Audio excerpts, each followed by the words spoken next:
Ano ko talaga na nagpasalamat talaga ako sa ating mga nakaraang kay Tatay Digong. Yung talagang ko talaga. Maano talaga sa ko. Maano talaga sa dibdib ko yung nakita ko ang ating Vice President na hinahawakan ng kanyang, kaya sabi ko sa asawa ko, papunta talaga ako. Ako lang mag-isa. Hinatid ako dito ng yung ganyan na yung angkas, tinuruan nila ako, nagbayad lang, kahit ako ganito 70 years old, tiniis ko lang, may hatid lang ako rito. Salamat, Nay! Yan, talagang, yung talagang ko, kaya habang tinatanong ako ng mga katim ko, nag-live ako sa bus ako Binyan to Ayala. Tanong nila sa akin, saan daw ako pupunta? Sabi ko, hindi, may pupuntahan ako. Hindi ako makapag kasi baka bawal. Baka kasi ko lang sa Hindi ako sa kanila nagsasabi na pupunta ako sa... Marami akong katim na dito sa Quezon City. Pero dito talaga ako hinatid ng angkas.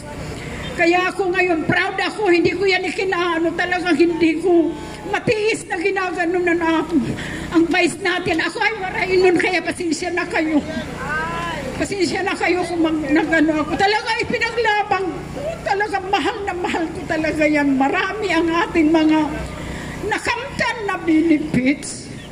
Kay kay... Yarode. Yes po. Ang mga sama ng loob ko po sa mga nakaraang yung ating mga nakaraang president, hindi na ako nag-anon yan. Ang aming tinitirhan sa Alabang, bininta kami hanggang sa bininta kami. Nawala yung kanyang, nawala yung aming trabaho.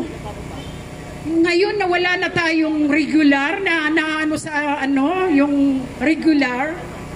Puro na agency na daan. Wala nang regular kasi anak ko, college level siya, pero every year, extend ng extend. Ako, high school lang ako, pero 22 years ako nagtrabaho, hindi ako, talagang tuloy-tuloy. Kaya hanggang natuwa ako yung may nakamtan din kami na ng SS. Salamat po, sa ating president na talagang na-enjoy namin ngayon. Hanggang ngayon, inaantay namin yung 1,000 na dagdag ulit sa pensyon ng SS pension. Nasaan yun? Ikinuhanan na palang natin. Pero ayaw ko na yun magbanggit. Basta ako, nagpapasalamat lang talaga ako sa ating dating presidente. Pumunta ako rito dahil ang ating busy, ang ating ang ating masakit sa akin yung ganyan bilang ako lula na ako, bakit ginaganyan? Biruin mo, vice natin, hinahawakan sa ganun. Sabi ko, hindi ako papayag, talagang ko doon. Sabi ko, manood ka, magsasalita ako.